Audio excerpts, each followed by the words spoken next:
Excusez-moi si je raconte un récit qui est aujourd'hui un peu passéiste. Hein, c'est pas long, je vais vous dire. Alors, d'après le rédacteur du journal d'entreprise du Zinon, il commence comme ça: le grand Saint-Éloi, patron des métallurgistes. Une chanson connue de tous les enfants et un air du folklore estudiantin nous ont appris que le grand Saint-Éloi était le conseiller du bon roi Dagobert et le patron des orfèvres. Il est aussi celui des travailleurs de la métallurgie qui ne manquent pas chaque année, au début du mois de décembre, de fêter dignement leur protecteur. Mais bien que populaire, le visage de ce grand saint nous est méconnu. Il nous reste à découvrir en Saint-Éloi l'ouvrier, maître de son art, le conseiller avisé du pouvoir royal, l'ami des pauvres et l'apôtre de la foi. Le petit Élogius, nom latin qui signifie choisi, élu, voit le jour vers 588 aux environs de Limoges. Certains auteurs le feront naître à Chaptelotte, d'autres à Châtelac ou encore à Catillac. Quoi qu'il en soit, c'est un solide Limousin dont les parents Eucher et Thérigiol descendent de vieilles familles gallo-romaines, converties depuis longtemps au christianisme. Lorsqu'il a atteint l'âge requis, Éloi entre en apprentissage chez un orfèvre de Limoges, cité déjà réputée pour ses égouts cloisonnés. Quelques années plus tard, pour se perfectionner dans son métier, il se rend dans la région parisienne où il entre au service de Bobon, trésorier royal. Éloi a bientôt l'occasion de faire preuve de ses capacités. En effet, Clotaire II lui passe commande d'un trône d'or incrusté de pierreries. Lorsque le travail est terminé, Éloi présente au roi un siège somptueusement ouvragé. Clotaire, fort satisfait, lui adresse ses félicitations. C'est le moment que choisit Éloi pour montrer un deuxième siège, aussi resplendissant que le premier. En ouvrier habile et économe de ses moyens, il a utilisé le surplus des matériaux précieux qu'on lui a fournis pour ciseler ce deuxième trône. En outre, redoutant l'usure rapide d'un siège façonné en or pur, il a imaginé d'employer pour partie un alliage de cuivre plus résistant. Clotaire II est tellement enchanté de l'habileté d'Éloi et de ses honnêtetés qu'il en fait un de ses conseillers. Après la mort de Clotaire en 629, Éloi continuera d'exercer ce rôle auprès du roi Dagobert, dont il deviendra trésorier. Malgré ses préoccupations à la cour, Éloi poursuit son œuvre d'orfèvre. Son ami Saint-Ouen, archevêque de Rouen et chancelier de Dagobert, qui écrira le récit de sa vie, énumère une foule d'œuvres admirables sorties de ses mains expertes: tombeaux, croix, autels, ornements divers. Éloi possède plusieurs ateliers métallurgiques où il occupe de nombreux ouvriers. Beaucoup d'entre eux sont d'anciens prisonniers ramenés en esclavage et dont il a racheté la liberté pour s'en faire ses collaborateurs. La production de ces ateliers est vendue dans tout le royaume franc et même à l'exportation. Il semble bien que déjà à cette époque, l'industrie métallurgique partait à la conquête des marchés étrangers. Éloi s'occupe aussi de la frappe des monnaies. Chargé de la direction de l'atelier de Marseille, puis de celui de Clichy, il s'attacha à livrer des pièces bien fabriquées et faisant le poids. Fait d'autant plus remarquable qu'en ce temps-là, les grands argentiers ne répugnaient pas à manipuler frauduleusement. Rogner les pièces ou tricher sur le titre des monnaies était une pratique courante.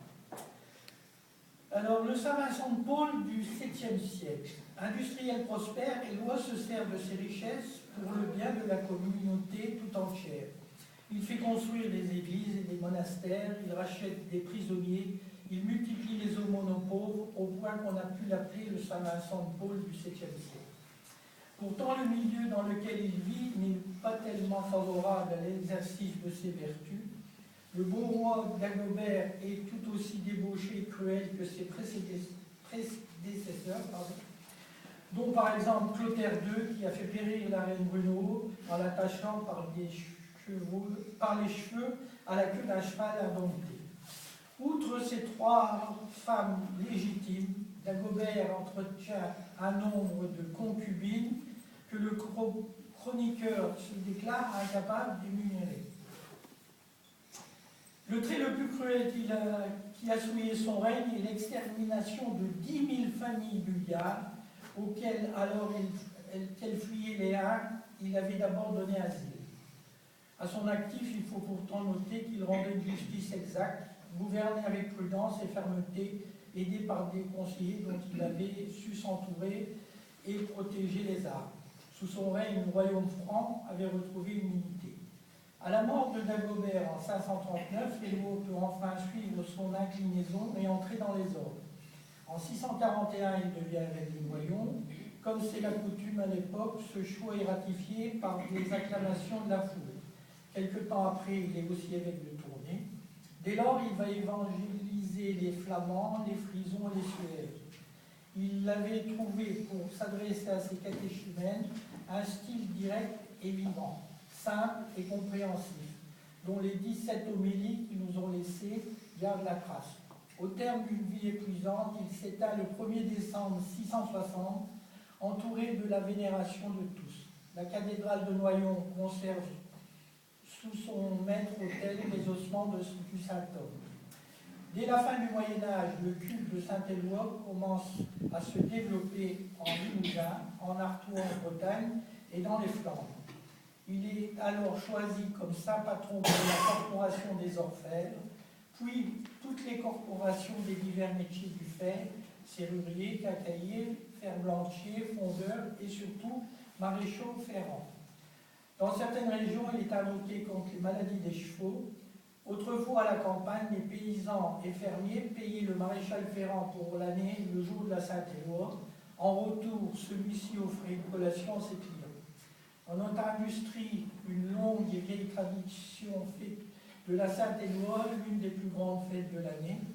Il est vrai qu'en se plaçant sous la protection de ce saint artisan expert, homme vertueux, écouté des puissants et aimé des âmes, les ouvriers de la métallurgie n'ont pas mal choisi leur saint patron. Je ne vais pas vous lire le deuxième passage, c'est simplement un chroniqueur qui s'appelait Pierre Fauconnier, qui a fait une description historique de Dunkerque en 1730. Il faut savoir que c'est Saint-Éloi qui a créé la ville de Dunkerque.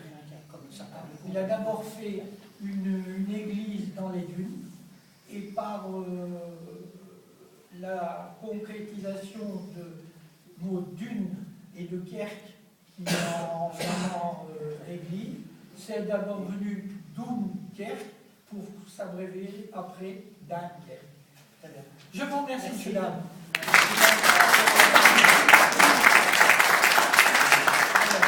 Daniel parlait de l'influence de Saint-Éloi dans les régions qui étaient pas très loin des noyaux, en particulier dans l'Artois. Alors là, c'est une autre coïncidence. Le fait est que lorsque j'étais étudiant en sociologie à Lille, j'ai été amené, parce qu'un professeur avait demandé que quelqu'un travaille dessus, et puis moi ça m'intéressait, vous ne payez pas le train, j'étais fils de cheminot. Il y avait les confréries de Saint-Éloi à Béthune, il existe toujours une confrérie de charitable, donc je prenais le train et j'allais enquêter sur la confrérie, et l'ouvrage que j'ai sorti, j'avais 20 ans, j'étais tout jeune, le livre, j'en donnerai un exemplaire, ça s'appelle Une confrérie charitable, c'est la confrérie de Saint-Éloi. Et il faut savoir que dans le Pas-de-Calais, il y a encore aujourd'hui une quarantaine de confréries qui enterrent bénévolement, c'est un privilège qu'ils ont gardé du Moyen-Âge. Celle de Béthune date de 1187, et elle existe toujours. Et ils assurent le service funéraire gratuitement, ils ont un monopole. Et pourquoi Saint-Éloi? C'était un de notre travail à faire en sociologie. Le prof m'avait dit, tu dois savoir pourquoi des maréchaux ferrants et pas une autre profession. Réfléchis un peu, bon sang, à un travail. Et en fait, forcément, le prof était ethnologue, il connaissait très bien les sociétés traditionnelles, africaines, etc. En réalité, ce qui faisait la force du maréchal ferrant, ce qui fait qu'il avait un statut supérieur aux autres dans la société. D'abord, il soignait les chevaux en même temps, il était vétérinaire, il travaillait le métal et donc le feu. Et dans toutes les sociétés traditionnelles, celui qui travaille le feu, qui maîtrise le feu, est considéré un peu comme ayant un pouvoir surnaturel, parce que le feu, c'est le lien entre le matériel et le spirituel. C'est pas un hasard si vous avez des bougies dans les églises, un peu comme dans la musique, parce qu'il y a eu deux confréries. Il y en a une dans Arras que j'ai retrouvé également au XIe siècle, donc avant celle de Béthune, et c'était des musiciens. Mais je ne vais pas partir là-dessus parce que vous ferez une conférence de 3 heures. On en fait la semaine dernière. Mais voilà, retenez le feu, c'est important au niveau du feu, c'est c'est vraiment un tableau qui fait que le forgeron, il avait au Moyen-Âge un peu le statut qu'avaient chez nous les instituteurs sous la Troisième République. C'était un personnage incontournable. Encore une fois, alors, je veux dire qu'on a une convention de prêt que je vais remettre à Daniel, qui a été signée par moi-même et par Daniel, et je profite de son passage à Marpan, puisqu'il s'intéresse à l'histoire locale, pour lui offrir le livre d'André Huard sur l'histoire de la commune. Je t'enverrai le bouquin sur la confrérie des charitables. Et encore une fois, je voudrais te remercier. On va partager le verre de l'amitié, mais je vous demande encore de l'applaudir une fois, parce que vraiment,